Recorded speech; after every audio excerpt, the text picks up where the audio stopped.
ሰላም ሰላም ዩናይትዳውያን እንዴት ናችሁ? ቤተሰቦቻችን ሁሉ ሰላም። እንደተለመደው እናንተን ይመጥናሉ ያልናቸውን ዩናይትዳዊ ዜናዎችን ይዘንላችሁ ተገኝተናል። ትላንት ማርከስ ራሽፎርድ አስደናቂ የሆነች የኤል ክላሲኮ የቅጣት ምት ጎል አስቆጥሮ ሻምፒዮን ሆኗል። በነገራችሁ ላይ የሊግ ዋንጫ ሲያነሳ የመጀመሪያው ነው ራሽፎርድ እና ብዙዎች አሁን የባርሴሎናን እምቢኝ ማለት ራሽፎርድን በ26 ሚሊዮን ፓውንድ አናስፈረውም ማለት ቀልድ ነው ሲሉ ሁኔታው ይበልጥ መነጋገሪያ ሆኗል። ራሽፎርድ በክለቡ ስለመቆየት አለመቆየቱም የሰጠው ምላሽ ያለ ብቻ የማርከስ ራሽፎርድን ነገር እናያለን ዛሬ። ምናልባት ዩናይትድ 44 ሚሊዮን ዩሮ የሚያገኝበት ቀን ሊሆን ይችላል። በዩናይትድ አካውንት ውስጥ በዚህ ሳምንት 44 ሚሊዮን ፓውንድ ትራንስፈር ሊደረግ ይችላል። ለምን፣ እንዴት፣ በማን የሚለውን እናየዋለን። ከዛ ውጪ ደግሞ የተለያዩ የዝውውር ዜናዎች አሉ። ለምሳሌ ከትላንት ከተደረጉ ጨዋታዎች አርሰናል ነው ዌስትሃም ማለት ነው ወደ ዩናይትድ ሊመጡ የሚችሉ ሁለት ተጫዋቾችን እንደተመለከታችሁ ተስፋ አደርጋለሁ ጨዋታውን እያያችሁ። አንደኛው ማቲያስ ፈርናንዴዝ ነው። በጣም አስገራሚ ኳስ ስቷል። ሁላችንንም የሚያስደነገጠ አርሰናል ላይ በቀላል ሊያስቆጥራት የምትችላት ኳስ ነበረች።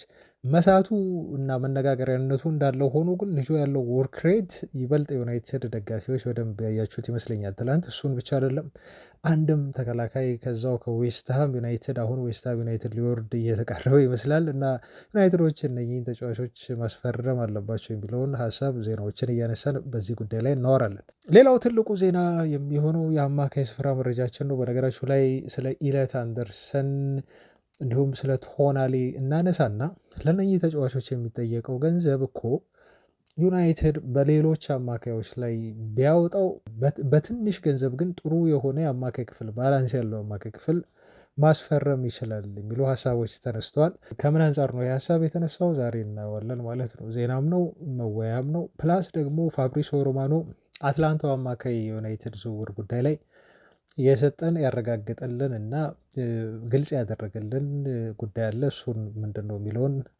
የምናይ ይሆናል። እንደተለመደው ቤተሰቦቼ ቪዲዮውን ላይክ ስለምታደርጉ እጅግ ከልብ ነው የማመሰግነው። የእያንዳንዳችሁ ላይክ ተጠራቅሞ ነው ለእኛ ብዙ ሰዎች ጋር እንዲደርስ የሚያደርገው። ድጋፋችሁን እንደተለመደው ላይክ በማድረግ አድርሱኝ፣ ደግፉን፣ አብራችሁን ሁሉ መልካም ቆይታ። ማርከስ ራሽፎርድ ከባርሴሎና ጋር የላሊጋ ሻምፒዮን መሆን ችሏል። በጣም የሚያስገርም ሲዝን ነው። በዚህ ሲዝን ማርከስ ራሽፎርድ ማሳለፍ የቻለው ከባርሴሎና ጋር ያው 14 ጎል አስቆጥሮ 11 አሲስት አድርጎ 25 ጎልና አሲስት ላይ ተሳትፎ ማድረግ የቻለ ልጅ ነው። ትላንት በተለይ በኤል ክላሲኮ ያስቆጠራት እጅግ በጣም አስደናቂ የሆነች የቅጣት ምት ጎል አድናቆት እንዲቸረው አድርጋለች እና በአጠቃላይ የማርከስ ራሽፎርድን የባርሴሎና የውሰት ውል ቆይታ በውብ በሆነ ጎል እንዲሁ እንዲታጀብ ያደረገች ባርሴሎናም ዋንጫውን ከፍ አድርጎ እንዲያነሳ ያረጋገጠበትን ጎል ማስቆጠር የቻለበትን ቀን ነው ትላንት ማሳለፍ የቻለው ማለት ነው እና ትላንት ታዋቂቷ ድምፃዊት ቦሊቨራ ሮድሪጎን በስቴዲየም ተገኝታ ነበር። ከላሚን ያማል ጋር ፎቶም ሲነሱ ነበር።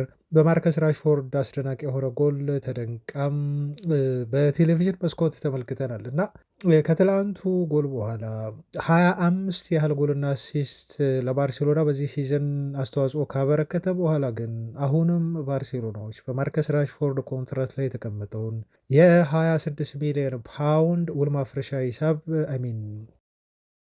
ተጫዋቹን የመግዣ ሂሳብ መክፈል የፈለጉ አይመስልም። ይሄ ለእግር ኳስ ቤተሰቡ በጣም የሚያስቅ ነገር ነው እና 30 ሚሊዮን ዩሮን የሚያክል ትንሽ ገንዘብ 25 ጎልና አሲስት ላይ አስተዋጽኦ ላበረከተላቸው የሊጉን ዋንጫ ከፍ አድርገው እንዲያነሱ ለረዳቸው ተጫዋች ከፍሎ የማስፈረም ችግር በባርሴሎና ቤት ውስጥ መታየቱ በርካቶችን ያስገረመ ጉዳይ ሆኗል።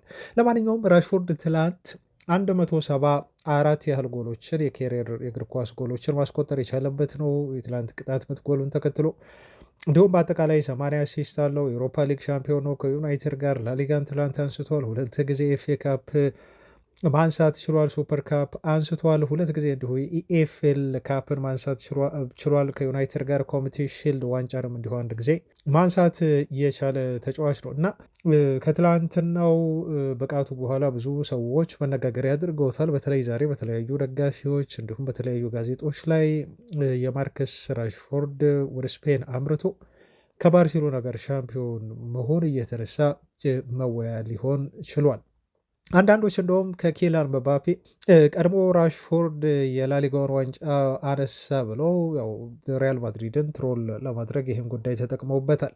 ጨዋታው ከተጠናቀቀ በኋላ ባርሴሎና ዋንጫ ማንሳቱን ካረጋገጠ በኋላ ማርከስ ራሽፎርድ ስለ ወደፊት የባርሴሎና ቆይታው ተጠየቀ። እኔ የማጂክ ሻያን አይደለሁም አለ ተጫዋቹ። ብሆን ኖሮ እንደው ማጂክ መስራት ብችል ኖሮ በባርሴሎና ቤት እቆይ ነበር፣ ግን የሚሆነውን አብረን ወደፊት እናያለን ሲል ነው ለቢቢሲ ስፖርት ራሽፎርድ አስተያየቱን እየሰጠው። ይህም አስተያየቱ በተጫዋቹ በዛው በካምፕኑ በመቆየት የእግር ኳስ ሕይወቱን መቀጠል እንደሚፈልግ ማሳያ ተደርጎ ተወስዷል። የቡድን አጋሩ ሌላኛው ጎል አስቆጣሪ ፌራን ቶሬስ በበኩሉ ስለ ማርከስ ራሽፎርድ ሲናገር እኔ የባርሴሎና ባለስልጣን ብሆን ራሽፎርድን አስፈርም ያቆየው ነበር ሲል ተናግሯል። ነገር ግን እኔ ፕሬዚዳንት አይደለሁም፣ እሱ በጣም ጥሩ የሆነ ተጫዋች ነው እና ከኛ ጋር ቢቆይ የከቲቡ ጋር በጣም አብሮ የሚሄድ ልጅ ይመስለኛል እና ከሱ ጋር የመቀጠል ምንም ችግር የለብንም ሲል ፌራን ቶሬስ በማርከስ ራሽፎርድ ጉዳይ ተጫዋቹ እንዲቆይ ያለውን ምኞት በግሉ አስተያየቱን ሰጥቷል። ማርከስ ራሽፎርድ እንግዲህ በባርሴሎና ቤት ያሳየውን አስደናቂ ብቃት ተከትሎ ሪዮ ፈርዲናንድ እኔ ማመን አልችልም ሲል ተናግሯል። ባርሴሎናዎች 26 ሚሊዮን ፓውንድ አልከፍልም ማለታቸው እኔ ፍጹም አይገባኝም። እንደውም በዚህ ገንዘብ ተጫዋቹን ማስፈረም ለባርሴሎና ልክ እንደ ዝርፊያ ሊቆጠር ሲገባው እነሱ ግን ላለመክፈል እያመረቱ ይገኛሉ። ባርሴሎናዎች ምናልባት ይህንን ተጫዋች 100% ማስፈረም የማይችሉት ከሆነ ተጫዋቹን ወደ ዩናይትድ መልሶ ለማንቸስተር ዩናይትድ ቀጣይ ቲም ውስጥ መጠቀም ላይ እኔ በግሌ እስማማለሁ ሲል ነው ሪዮ ፈርዲናንድ ይህን ተጫዋች ካሪክ ወደ ቡድኑ መልሶት በቀጣይ ሲዝን ላይ እንዲጠቀመው 100% የእሱን መመለስም እንደሚደግፍ ፈርዲናንድ አስተያየቱን የሰጠው። ግን በዩናይትድ እና በሱ መካከል እንደው አብራቸው የምታስጉዟቸው መርከብ አሁን ተለያይታለች፣ ያ የሚመለስ የሚጠገን አይመስለኝም ሲልም እንዲሁ አክሏል ፈርዲናንድ። ባርሴሎናዎች ያቆዩታል ብዬ ተስፋ አደርጋለሁ፣ አብረን የሚሆነውን እናያለን ሲል ነው ፈርዲናንድ ምርጫውን ያሳወቀው። እናንተም ቤተሰቦች ሀሳባችሁን እዚህ ጋር ልታጋሩኝ ትችላላችሁ ኮሜንት ላይ። ራሽፎርድ ቢመጣ ዩናይትድ ክፍተት አለበት የሚባለው ክፍል የግራ የማጥቃቱ ክፍል ነው እና በግራ በኩል ማጥቃቱን በደንብ ሊያግዝ የሚችል ተጫዋች ነው። ራሽፎርድ ቢመጣ አሁን ላለው የማንቸስተር ዩናይትድ ቡድን ይጠቅማል ብላችሁ ታስባላችሁ ወይ? ወይስ በዚህ ሀሳብ እንደ ፈርዲናንድ ትስማማላችሁ ወይ? ተጫዋቹ በባህሪም ችግር ምክንያት ከዩናይትድ እንደለቀቀ ይታወቃል እና ወደ ዩናይትድ ተመልሶ ኮሚትመንት ባይኖረውስ የባህሪም ችግር ስላለበት ባይመጣ ምርጫዬ ነው የምትሉም ቤተሰቦች ካላችሁ ሀሳባችሁን በኮሜንት ስለዚህ ጉዳይ እንድታጋሩን እንጠይቃለን። ባርሴሎናዎች ግን ገንዘብ ከመክፈል ይልቅ እንደ ቲም ቶክ ዘገባ ከሆነ ፌራን ቶሬስን ለዩናይትድ በመስጠት ሁለቱን ተጫዋቾች የመቀየር የመለወጥ ሀሳብ አንስተዋል ተብሎ ተገልጿል። ፌራን ቶሬስ በማንቸስተር ሲቲ ቤት የምናውቀው ተጫዋች ነው። እንግዲህ ለሲቲ እየተጫወተ በሊጉ የመጫወት ልምድ ያለው እና በጣም ጥሩ የሚመስል ተጫዋች ነው። ግን ዩናይትዶች እዚህ ተጫዋች ላይ ፍላጎት አላቸው ወይ የሚለው ነው ትልቁ ጥያቄ የሚሆነው። እስካሁን ድረስ ዩናይትዶች የሚፈልጉት ባርሴሎና የተቀመጠውን 30 ሚሊዮን ዩሮ ገንዘብ እንዲከፍላቸውና ማርከስ ራሽፎርድን በቋሚነት እንዲያስፈርም ብቻ ነው እንጂ የልውውጥ ሀሳብ ከፌራን ቶሬስም ጋር ሆነ ከሌሎች የባርሴሎና ተጫዋቾች ጋር ፍላጎቱ የላቸውም ተብሎም እንዲሁ ተገልጿል። ሀሳባቸው በዚህ ጉዳይ ምን እንደሆነ ወይ በግልጽ አልተቀመጠም። በነገራችሁ ላይ አንዳንድ የመረጃ ምንጮች 28 ይላሉ፣ 28 ጎልና አሲስት ይላሉ። ቅድም እኔ 25 ነው ያልኳችሁ ቤተሰቦች። አይ ቲንክ በሌሎችም ውድድሮች በአጠቃላይ በባርሴሎና ያስቆጠራቸው የጎል ብዛቶች እና እንዲሁም አሲስት ያደረጋቸው ይመስሉኛል። በአጠቃላይ 28 የሚል መረጃም አግኝቻለሁ። ለማንኛውም ግን አንዳንድ የዩናይትድ ደጋፊዎች ራሽፎርድ እንዲመለስ ይፈልጋሉ። ለምንድን ነው እንዲመለስ የሚፈልጉት?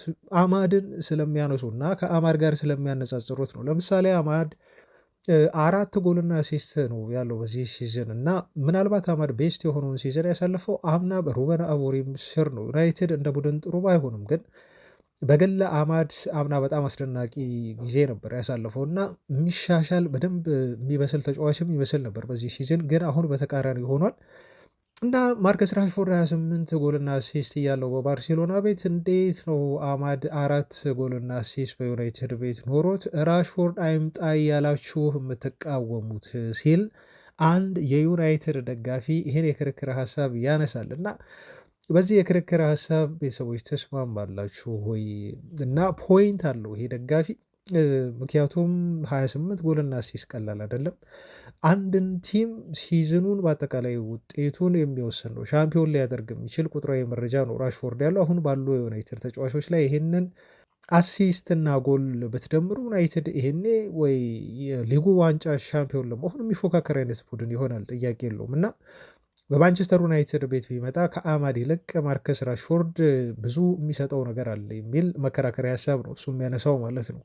ቦታቸው ባይገናኝም አንደኛው በግራ አንዱ በቀኝ ቦታ ላይ የሚጫወት እንዲሁ ቢሆንም ማለት ነው። ለማንኛውም ባርሴሎናዎች የተጫዋቹን ቀጣይ ዕጣ ፈንታ በቀጣዮቹ ጥቂት ቀናት ውስጥ ይወስዳሉ ተብሎ ይጠበቃል። ግን ልክ ኮንትራቱ እንደተጠናቀቀ ተጫዋቹ ለማንቸስተር ዩናይትድ በተስማሙት መሰረት የሚመለስ ይሆናል። ያው ቋሚ ሆኖ ወደዛ የሚዘዋወር ከሆነ ባርሴሎናዎች በውሰት ነው መልሰው እሱን ማስፈረም የሚፈልጉት። ዩናይትዶች ግን የውሰት የሚባል ነገር መስማት አንፈልግም፣ በቋሚ እና ቋሚ ኮንትራት ብቻ ነው እሱን ልታስፈርሙ የምትችሉት የሚል ምላሽ እንደሰጧቸው ነው የተገለጸው።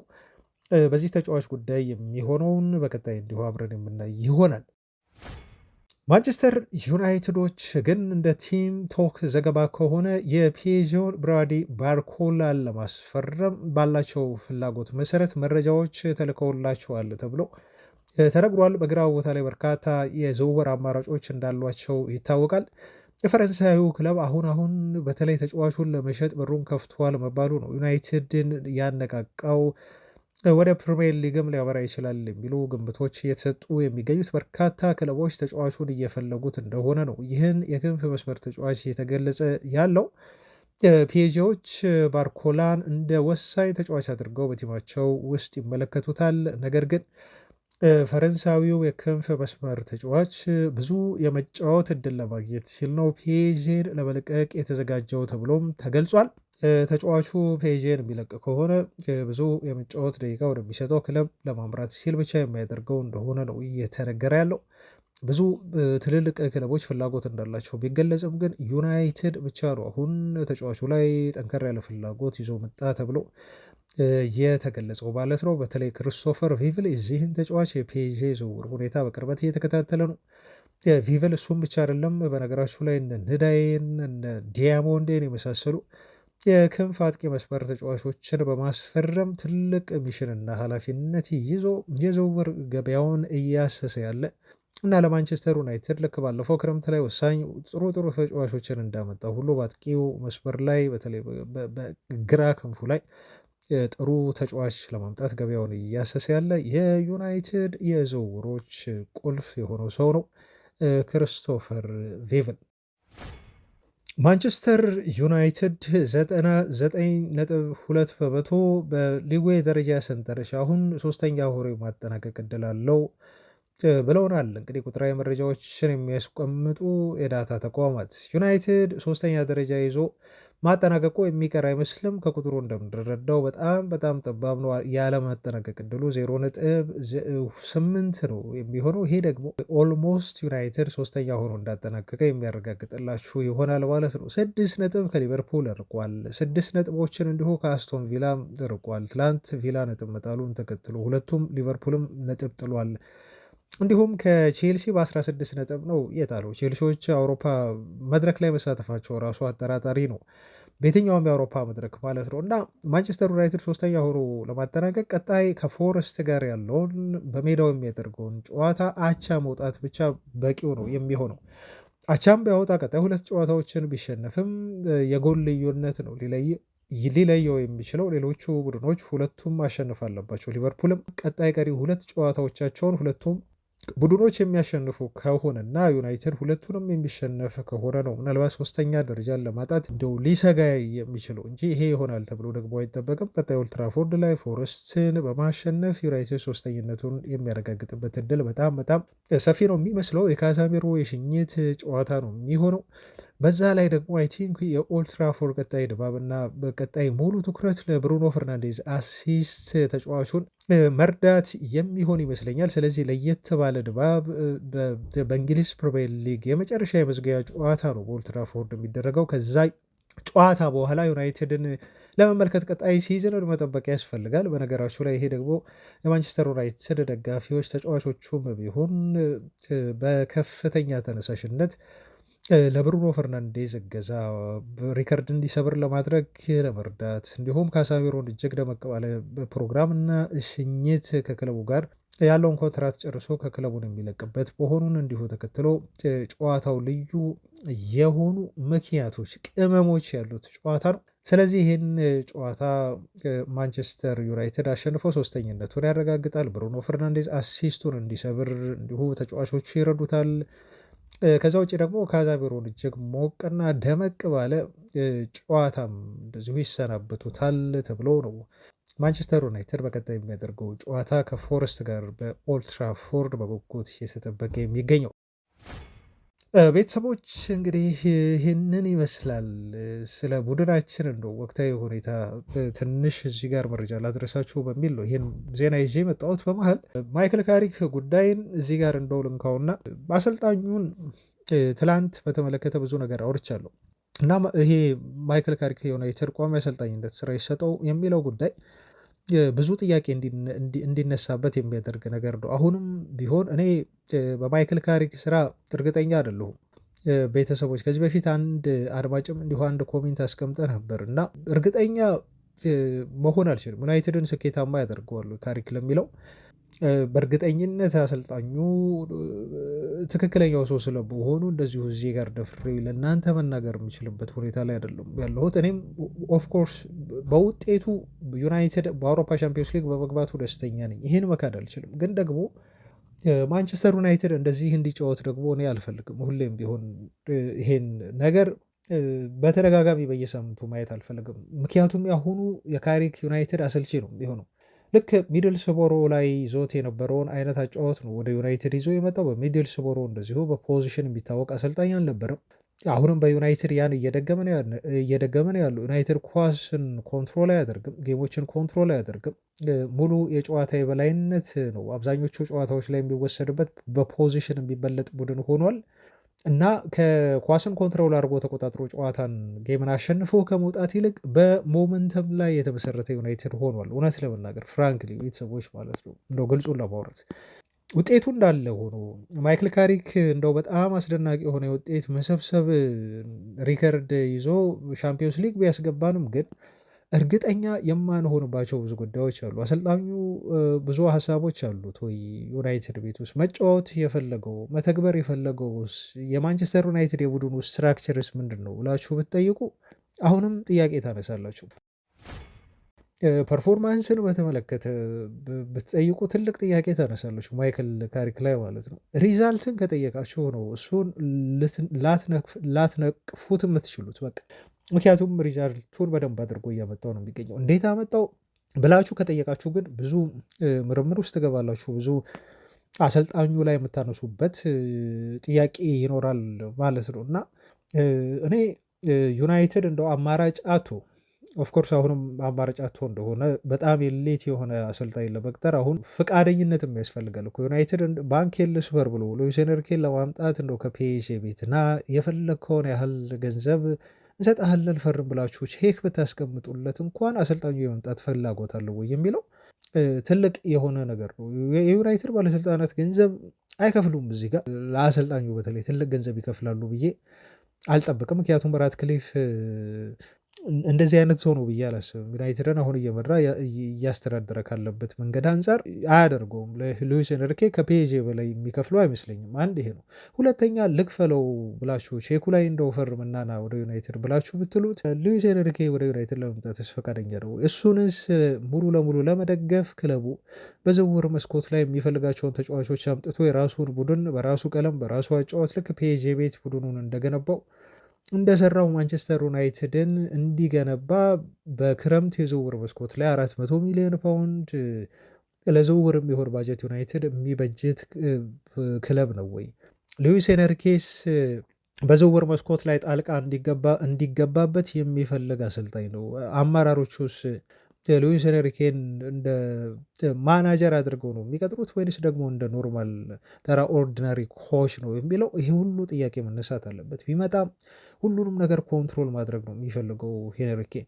የገንዘቡና የራሱ የግል ፍላጎት እንዳለው ሆኖ ማለት ነው ወደ ዩናይትድ የመምጣቱ ጉዳይ እና አማራጭ የማጣት ይመስለኛል። በቃ ማይክል ካሪክ ዩናይትድን ሊያሰለጥን ሊይዝ የሚችልበት ትልቁ ምክንያት አንደኛ ውጤት እያመጣ ነው። ከየትም ፍጪው እንደው ዱቄቱን አምጪው አይነት ነገር ነው። በየትኛውም መንገድ ዩናይትድ ይጫወት ብቻ ግን ማይክል ካሪክ ውጤት እያመጣ ነው። ይሄ ትልቁ ነገር ነው፣ ስራው እንዲሰጠው የሚያደርገው ነገር። ነገር ግን ይሄ ዘላቂነት የለውም። እዚህ ጋር ማስበር እፈልጋለሁ ቤተሰቦች። አሁን ውጤት አገኘን አይደል? አውሮፓ ሻምፒዮንስ ሊግ ገባን። በቃ ኢትስ ኦኬ፣ በጣም ጥሩ። ቀጣይ ሲዝን ሻምፒዮንስ ሊግ እንጫወታለን። ጥሩ የሆነ ባጀት ገንዘብ ይኖረናል። ስለዚህ በዝውውር መስኮት ላይ ጥሩ መንቀሳቀስ ማስፈረም እንችላለን። ነገር ግን ከቀጣይ ሲዝን በኋላ ይሄን ነገር ላንታገሰው እንችላለን። በተለይ ደግሞ ውጤት ከጠፋ ዩናይትድ ውጤትም እየራቀው ሲሄድ ከእንደገና አይደንቲቲም ኳስ ኮንትሮል የማድረግ ጌም ኮንትሮል የማድረጉ ነገር እና ይሄ ኢንቴንሲቲውም እየወረደ በመጣ ቁጥር በቀጣይ ሲዝን ላይ በተለይ ትንሽ ውጤት እየጠፋ በመጣ ቁጥር ግን ደግሞ ማይክል ካሪክ በጣም የሚያስጠላ ሁኔታ ውስጥ ሊሆን የሚችልበት እድል አለ። ስለዚህ ከፍተኛ የሆነ ሪስክ ነው ካሪክን መቅጠር። ሪስኩ ባይረዝም ነው እኔ በጣም ደስተኛ በሆነው። እየተባለ ያለው የ3 ዓመት ኮንትራት ነው፣ ግን አጠር አድርገውት ከቻሉ ቢያንስ የ2 ዓመት ኮንትራት እንደው ከበዛ 1+1 የ1 ዓመት ኮንትራት እና የተጨማሪ 1 ዓመቷን እንኳን ቢያንስ ኦፕሽናል አድርገውት ከዛ አሰልጣኝ መቅጠር እና መቀየር ካለብን ደግሞ በፍጥነት መቀየር ያስችለናል ይሄ ኮንትራት ብዬ ነው እኔ በግሌ የማስበው ቤተሰቦች። አለበለዚያ ግን ሪስክ ያለው በጣም ሪስክ ያለው ስራ ነው የሚሆነው። በተለይ ለዩናይትድ አመራሮች በጣም ሪስክ አለው። ምክንያቱም በቀጣይ ሲዝን ላይ ብዙ ደጋፊዎች አሁን በካሪክ እርግጠኛ እየሆኑ አይደለም እና ካሪክ የሆነ ፖይንት ላይ ላይቀጥል እንደሚችል ደጋፊዎች ይረዳሉ እና ወዲያው ነው የክለቡ አመራሮች ላይ ደጋፊ ሊነሳ የሚችለው ማለት ነው። እና ካሪክን መቅጠር ማለት በዚህ ሰዓት ኢግኖር ልታደርጉት የማትችሉት ትልቅ የሆነ ፈተና ነው የሰጣቸው ለባለቤቶቹ። ግን ደግሞ እሱን መቅጠር እና በቀጣይ ሲዝን ዩናይትድ የሊጉን ዋንጫ ያነሳል ብሎ እንደዚሁ መጠበቅ በጣም ከባድ የሆነ ሪስክ ነው። ነገር ግን ደግሞ አንድ ነገር እዚህ ጋር ላስምርበት፣ ብዙ አልቆይም እዚህ ላይ ቤተሰቦች። አንድ ነገር የማሰምርበት ነገር ምንድን ነው እና እኔም በግሌ የማምንበት ነገር ዩናይትድ እንደ ቡድን የተሟላ አይደለም። ትላንት እንደውም ሰዋራ ነበር እንደው አማካይ እንላለን። ዩናይትድ አማካይ ቢያመጣ 3 አማካይ 2 አማካይ ቢያመጣ ዩናይትድ ይሻሻላል ቀጣይ ሲዝን ላይ ያወራን እንላለን። ዩናይትድ የሚገርማቸው አማካይ ብቻ አይደለም የሚያስፈልገው፣ በጣም ብዙ ቦታ ላይ ተጫዋች ይፈልጋል። በግራ ተጫዋች ይፈልጋል፣ በቀኝ ተጫዋች ይፈልጋል። በዲያጎ ዳሎ በሉክሾ ወይ ደግሞ በማዝራዊ የሊጉን ዋንጫ ዩናይትድ እንደው ያነሳል ብላችሁ ፍጹም አታስቡ ሰው። ስለዚህ ጉዳይ እያወረድል አንድ ሴንተር ባክ ዩናይትድ ያስፈልገዋል። ቢያንስ 3 ተከላካዮች ያስፈልጉታል። ትልቅ ሌቭል ያላቸው ተከላካዮች ነው ምላችሁ ቤተሰቦች። በኋላ ላይ ስለ ዝውውር ሰወራ የማነሳቸው ተጫዋቾች እንዲሁ አሉ። ዩናይትድ በአማካይ ብቻ የማንቸስተር ዩናይትድ የሊጉ ተፎካካሪነት ሊረጋገጥ አይችልም። ቤተሰቦች ብዙ ክፍተት ያለበት ቡድን ነው እውነት ለመናገር። ዩናይትድ በእያንዳንዱ ቦታ ላይ የተዉት ቤንች ተጫዋቾችን እንደው ጥሩ የሆኑ ቤንች ተጫዋቾች መኖር ይቅርና ከቋሚ ተሰላፊ ተጫዋቾች እንኳን ዩናይትድ ብዙ ቤስት ተጫዋቾች የሉት። በደንብ እንደው እርግጠኛ ሆናችሁ እነኚህ ተጫዋቾች ብቻ ናቸው ቀጣይ ሲዝን ላይ መሰለፍ የሚችሉት ብላችሁ በጣት የሚቆጠሩ ተጫዋቾችን ነው የምታወጡት። ከዛ ውጪ ብዙ ክፍተት አለበት። 4-5 ተጫዋቾች ዩናይትድ በደንብ ያስፈልጉታል። 11 ቤስት 11ን ለማውጣት ማለት ነው። እና በደንብ ካስፈረሙት ካገዙለት ማይክል ካሪክ ምናልባት ሞር ኳስ ኮንትሮል ማድረጉ ነው ፖዚሽን ይዞ መጫወቱን ሊያመጣው ይችላል። ሊያመጣው ይችላል፣ ሊያሻሽል ይችላል የሚል እምነት አለኝ። ይሄ አሁን ዘንድሮ ጥያቄ ያነሳንበትን አንዳንድ በተለይ አብዛኛው ጨዋታዎች ላይ አንዳንድ ጨዋታዎች ላይ አይደለም እንደመጣ ነበር በጣም ጥሩ የተጫወተው አንድ ሁለት ጨዋታዎች ላይ። ከዛ ውጭ ያሉ ጨዋታዎች አውት ኦፍ ዩናይትድ ኮንትሮል ነበሩ። በቃ በሞመንተም የተወሰኑ ውጤቶችን ያመጣ ነው። ሞመንተምም ውጤት ነው አውቃለሁ። ተጫዋቾቻችን ብቃት ስላላቸው ነው ጎልም አስቆጥረው ዩናይትድ ውጤት ሊወጣ የቻለው፣ ግን ደግሞ አያዛልቅም ነው ትልቁ ፖይንቴ ማለት ነው። እና ከደገፉት ከረዱት አሰልጣኙን ተጫዋቾች በደንብ አድርገው የሚያመጡለት ከሆነ 6-7 ተጫዋቾች በጣም ቶፕ ሌቨል የሆኑ ተጫዋቾችን የሚያመጡ ከሆነ ደግሞ ሊያግዙት ይችላሉ፣ ሊደግፉት ይችላሉ። አሰልጣኙ ያለበትን ክፍተት እንደምንም ብሎ እንዲደፍን እና እንደው ውጤት ለማምጣት አሰልጣኙ ጥያቄ እንዳይነሳበት ለማድረግ ቀጣይ ቡድኑን ኳስ ኮንትሮል አድርጎ የሚጫወት ቲም አድርጎ እንዲሰራ ዝውውሮች ላይ በደንብ አድርገው ሰፖርት ላይ ያደርጉት ይችላሉ። ይሄ ነው የኔ ትልቁ ተስፋ አሁን ይሄ ነው ቤተሰቦች ማለት ነው። እና በዚህ ጉዳይ ላይ ወደፊት ስለምናወራ ብዙ አልቆይበት፣ ይሄን ካልኩ ይበቃኛል። በቀጥታ ወደ ዜናዎች ልለፍ ቤተሰቦች። ብዙ መረጃዎች አሉኝ። ቪዲዮውን ላይክ አድርጉ፣ ብታደርጉ ደስ ይለኛል። እውነት ለመናገር ቤተሰቦች ልበቀና የሆናችሁ በጣም ተአማኝ የሆናችሁ አድማጭ ቤተሰቦቼ እንደ ሁል ጊዜው ቪዲዮን ላይክ በማድረግ ተከታተሉ። ትላንት ወደዚሁ ወደ ዜናው በዛው ልግባና የትላንት ጨዋታም እንዲሁ ትዝብቴን በመጠኑ እንደዚሁ ልንገራቸው። ያው የአርሰናል እና የዌስትሃም ዩናይትድን ጨዋታ ማለት ነው።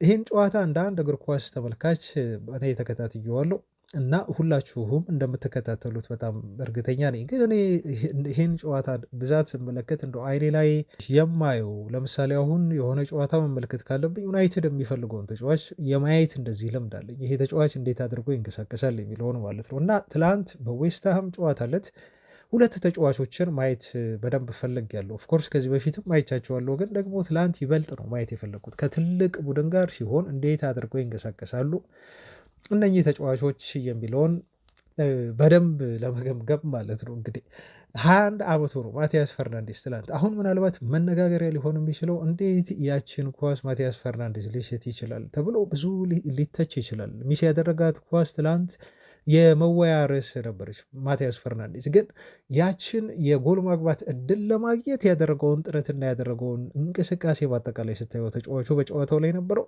ልጁ ምን ያህል በጣም ወሳኝ ልጅ እንደሆነ ዩናይትድ ቢያስፈርበው አማካይ ክፍል ላይ ምን ያህል ሊጠቅም የሚችል ተጫዋች እንደሆነ ያረጋገጠበት ጨዋታ ይመስለኛል የትላንቱ የአርሰናል ጨዋታ። ሁለት ቁልፍ የሆኑ ኳሶችን ፓስ አደረገ።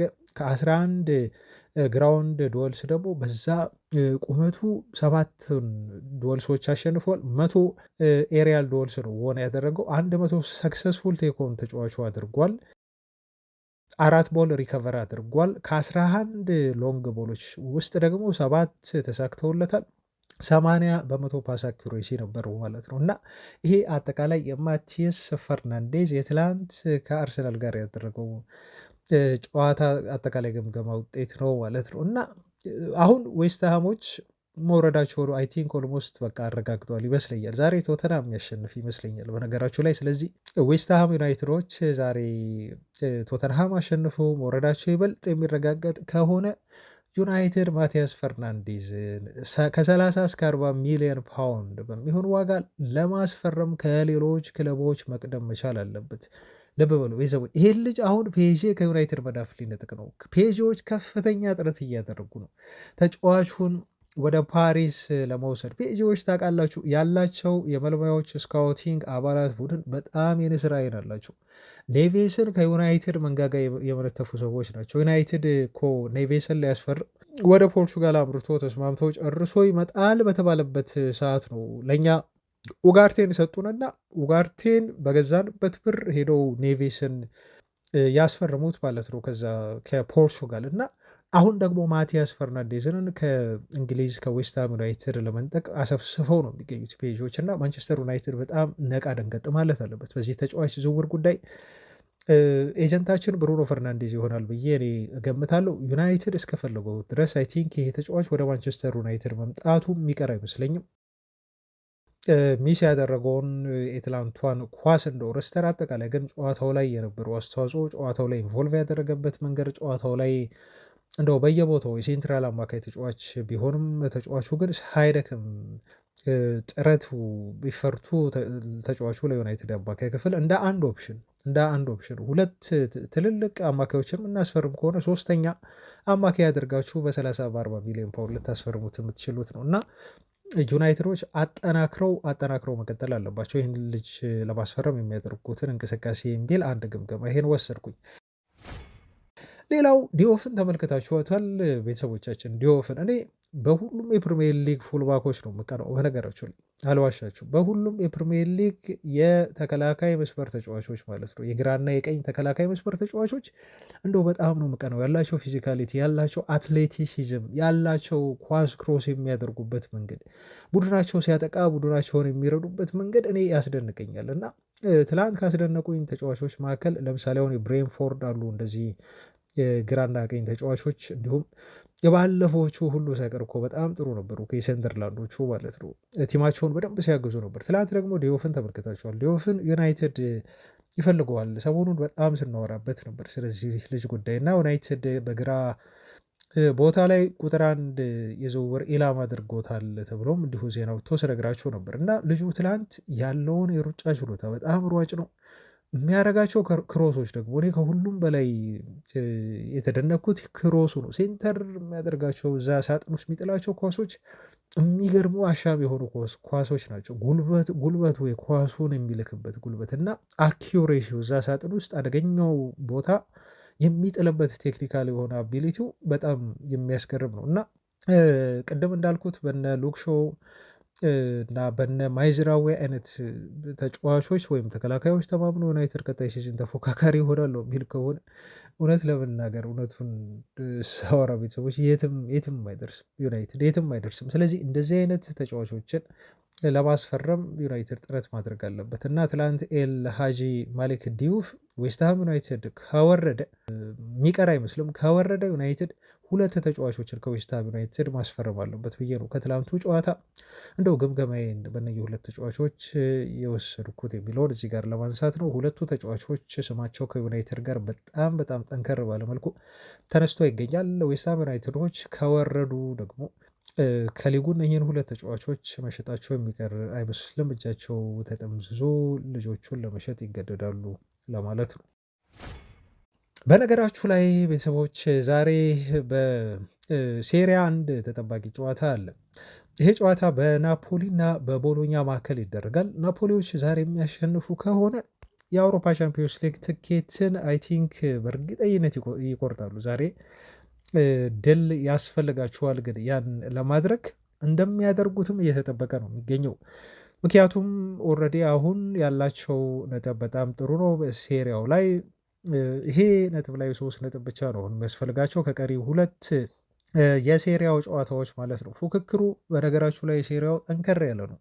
ለምሳሌ ኢንተር ሚላኖች በአጠቃላይ 36 ጨዋታ አድርገው 85 ነጥብ ላይ ደርሰዋል። ኦልሬዲ ሻምፒዮን መሆናቸውን ኢንተሮች አረጋግጠዋል። ናፖሊ 35 ነው ያደረጉት። የዛሬን ጨዋታ ከደመሩ 3 ጨዋታ ነው የሚቀራቸው። ስለዚህ 70 ነጥብ አላቸው። ሁለተኛ ላይ ያለው ናፖሊ 70 አለው። ጁቬንቱስ ሶስተኛው ላይ 68 ነው ያለው። ኤሲ ሚላን ተሸንፏል 67 አለው። ሮማ 67 አለው አሸንፏል ሮማ እና ከኮሞ ጀምሮ ካየን ኮሞ 65 ነጥብ አለው። ሮማ አምስተኛ ላይ ያለው 67 አለው። ሚላን 67 ነጥብ አለው። ጁቬንትስ 68 ነጥብ ነው ያለው እና ናፖሊ 70 ነጥብ አለው ማለት ነው። በሁለተኛና በሶስተኛው መካከል የሁለት ነጥብ ልዩነት አለ። ከእንደገና በሶስተኛውና በአምስተኛው ድረስ ያለው የነጥብ ልዩነት አንድ ነጥብ ልዩነት ብቻ ነው ማለት ነው። ስለዚህ እነኚህ 6 ቡድኖች ሻምፒዮንስ ሊግ ለመግባት 5ቱ ቡድኖች ሻምፒዮንስ ሊግ ለመግባት ይፎካከራሉ በደንብ አድርጎ። ለዛ ነው ናፖሊ ዛሬ ድል ካደረገ በቀጥታ ሻምፒዮንስ ሊግ ትኬት መቁረጡ ነው የሚያረጋግጠው። ግን ከዩናይትድ ጋር እንደምን አገናኘው ካላችሁኝ ዛሬ ናፖሊ ካሸነፈ ለማንቸስተር ዩናይትድ አካውንት በቀጥታ የሚያስገባው ትልቅ ገንዘብ ስላለ ነው ይህን ጨዋታ ተጠባቂ የሚያደርገው። ፋብሪሶ ሮማኖ በዩቱብ ገጹ ላይ ወጥቶ 44 ሚሊዮን ዩሮ በራስመስ ሆይለንድ ዝውውር ላይ ናፖሊዎች በቀጣይ ሳምንት ልክ የዛሬው ጨዋታ እንደተጠናቀቀ በቀጣይ ሳምንት እሱ እንደውም ትላንት ነው ይህን ቪዲዮ ያለው። ስለዚህ ቀጣይ ሳምንት ያለው ከዛሬ ጀምሮ ይችን ሳምንት ማለቱ ነው እና ዛሬ ካሸነፉ ናፖሊዎች ለዩናይትድ ይችን ገንዘብ በዩናይትድ አካውንት ውስጥ ይልኳታል ማለት ነው። እና ለማንቸስተር ዩናይትድ የዝውውር መስኮት እንቅስቃሴ ለዝውውሮቻችን 44 ሚሊዮን ፓውንድ በሆይለንድ ሽያጭ ኪሳችን የምንከተው ትልቁ ገንዘብ ይሆናል። በዚህ ሳምንት የመጀመሪያው ገንዘብ ይሆናል ተብሎ ይጠበቃል። ሌላው ትልቅ ገንዘብ ልናገኝበት የምንችለው ዝውውር የሜሰን ግሪንውድ ነው። በነገራችሁ ላይ ቶተንሃሞች ይህን ተጫዋች ያስፈርሙታል የሚሉ ዜናዎች አሁን በደንብ በስፋት እየወጡ ነው የሚገኙት። ያው ታውቃላችሁ ዛሬ ጨዋታ አላቸው፣ ተጠባቂ የሆነ ጨዋታ ነው ከሊድስ ዩናይትድ ጋር። ሊድሶች ኦልሬዲ ተርፈዋል፣ አይወርዱም። ስለዚህ ለቶተንሃም የሞት ሽረት ጨዋታ ነው ቢሆነው ፐርሰናሊ ቶተንሃም ይህን ጌም ያሸንፋል የሚል እምነት አለኝ እና ትልቁ ቶተንሃሞች አሁን ከተረፉ ሊያደርጉ ካሰቡት ነገር አንዱ ዴዘርቢ ግሪንውድን ወደ ቶተንሃም ማምጣት ነው እና ልጁን በቶተንሃም ፕሮጀክት ተቀላቅሎት አብሮት እንዲሰራ ከፍተኛ ፍላጎት አለው ተብሏል። በማርሴ ቤት አብረው ሰርተዋል። የስፐርስ ቦርድም በአጠቃላይ እንዲሁ የተጫዋቹን አንዳንድ ሁኔታዎች እየገበገቡ ነው የሚገኙት። ወደ ቶተንሃም ቢመጣ ደጋፊዎችስ እንደው በደስታ ይህን ተጫዋች ይቀበሉታሉ የሚለውን ነገር ክሮስ ቼክ እያደረጉ ነው እና ከፍተኛ የሆነ ይሄን ልጅ ወደ ሊጉ መልሰው የማጫወት ፍላጎት አላቸው ተብሏል። ዲዘርቢ ተጫዋቹን መልሰው በቶተንሃም ማግኘት ይፈልጋሉ የሚል ሪፖርት ወጥቷል። ለዩናይትድ ይህም በጣም ትልቅ የሆነ መልካም ዜና ነው። ከ60 ሚሊዮን ዩሮ እስከ 80 ሚሊዮን ዩሮ ይሸጣል ተብሎ ይገመታል። ታዲያ ዩናይትድ ከ30 እስከ 40 ሚሊዮን ዩሮ በቀላሉ ከዚህ ዝውውር 50 በመቶ ግማሽ ድርሻ ስላለው ሊያገኝበት የሚችል ትልቅ የገቢ ምንጭ ነው ለማንቸስተር ዩናይትድ። ወደ ማቲያስ ፈርናንዴዝ ዝውውርና ሌሎች ተመሳሳይ የሆኑ የዝውውር ዜናዎች አሉ። እነሱን በድጋሚ ወደ መመልከት እንሂድ። ይሄ ዜና የሚያተኩረው አሁን የቅድሙን ዜና እንዲሁ መሰረት አድርገን እንደው ዩናይትድ አማካይ ለማስፈረም በሚያደርገው እንቅስቃሴ ላይ ያሉት ኦፕሽኖች አሉ። ለምሳሌ አሁን ቶናሌን በ112 ሚሊዮን ፓውንድ በትንሹ 100 ሚሊዮን ፓውንድ እየተባለ ነው። እንዲሁም ኢሊየት አንደርሰንን ያው ሰምታችኋል እስከ 120 ሚሊዮን ፓውንድ እየተጠየቀበት ነው የሚገኘው እና አሁን በደጋፊዎች መካከል ጎራ ተፈጥሮ እየተነሳ ያለው ጥያቄ ዩናይትድ ለአንድ አማካይ 120 እና 100 ሚሊዮን ፓውንድ ከሚያወጣ ይልቅ 80 ሚሊዮን ፓውንድ አውጥቶ ማቲያስ ፈርናንዴዝን እንደው ማስፈረም አይሻልም ወይ የሚል ሀሳብ ተነሳ ማለት ነው። ቤተሰቦቻችን ኤደርሰንና ፈርናንዴዝን ማለት ነው 80 ሚሊዮን ፓውንድ ለነሱ ነው ለሁለቱም አይ ቲንክ 40 ሚሊዮን ፓውንድ ማለት ነው። የዌስትሃሙ ፈርናንዴዝ እና የአትላንታው ኤደርሰን ማለት ነው። እና የእናንተ ሀሳብ ምንድን ነው? አሁን ይሄን እንደው የመወያ ሀሳብ ላድርገው እና ወደ መረጃው አልፋለሁ።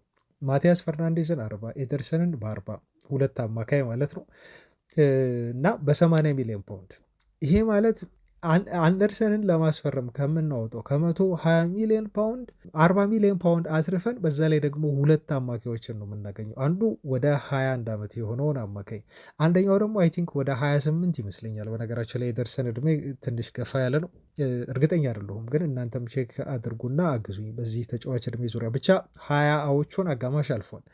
ለቶናሊም ቢሆን 100 ነው የምናወጣው እና የቀረውን ገንዘብ ደግሞ በሌሎች ዝውውሮች ላይ ዩናይትድ ሊጠቀም ይችላል። በጣም ኮስት ሴቭ የሚያደርግ ግን ጥሩ የሆኑ ዝውውሮች ናቸው። አሁን እነኚህ ተጫዋቾች ላይ ሁለቱን አስፈርመን ዩናይትድ በ80 ሚሊዮን ፓውንድ አንድ አማካይ ደግሞ እዚህ ላይ ጥሩ የሆነ አማካይ ቢጨምር፣ ይሄ ማለት ለምሳሌ ሌታሰይ ኦሪሌሚን ቹዋሜኒን በ70 ብናስፈርም ስንት ይሆናል ማለት ነው? በአጠቃላይ በ150 ሚሊዮን ፓውንድ 3 አማካዮችን ዩናይትድ ማግኘት ይችላል ማለት ነው።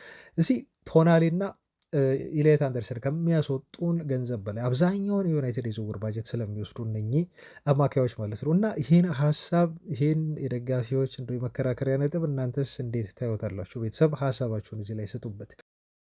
አሁን ወደ ወደ ኤደርሰን ዜና እንዲሁ ሳመራችሁ ከአትላንታ ይህን ልጅ ለማስፈረም ዩናይትዶች ኦልሞስት ከተጫዋቹ ጋር በግል እንደተስማሙ ብራዚላዊ አማካይ ስፍራ ተጫዋችም ወደ ማንቸስተር ዩናይትድ የሚያደርገውን ዝውውር አፕሩቭ እንዳደረገው ወደ ዩናይትድ ለመምጣት ተጫዋቹ ወስኖ እንዳለና ዝውውሩን እንደተቀበለው ነው እየተገለጸ የሚገኘው። በተለይ ሰሞኑን የዩናይትድ አመራሮችና የተጫዋቹ ወኪሎች እጅግ ከፍተኛ የተባለውን ድርድር አድርገው እንዳጠናቀቁ እና ዝውውሩ አሁን ሊፈጸም የቀሩት በጣም ጥቂት ጉዳዮች ብቻ እንደሆኑ ከአትላንታ ጋር የሚደረግ ድርድርና ስምምነት ብቻ የቀረው እንደሆነ በተጫዋቹ በኩል ያለው ነገር በሙሉ አልቆ ተጠናቆ እንደሚገኝ በኮንትራቱ በደሞዙ ጉዳይ ላይ ተጫዋቹ ተስማምቶ እንዳለ ነው ማለት ነው ዜናዎች እየወጡ ያሉት። ከጣሊያን ይሄን መረጃ አረጋግጠውልናል። ትልልቅ የተባሉ የጣሊያን እንዲሁ ጋዜጠኞች አሁን ያልተቀላቀሉት እና በደንብ ስለዚህ ተጫዋች ዝውውር ልክ እንደ ጣሊያኖቹ ወይም በጣሊያኖቹ ቶኑ ሁሉ ያልነገሩን የእንግሊዞቹ የምናምናቸው ጋዜጠኞች ብቻ ናቸው ማለት ነው።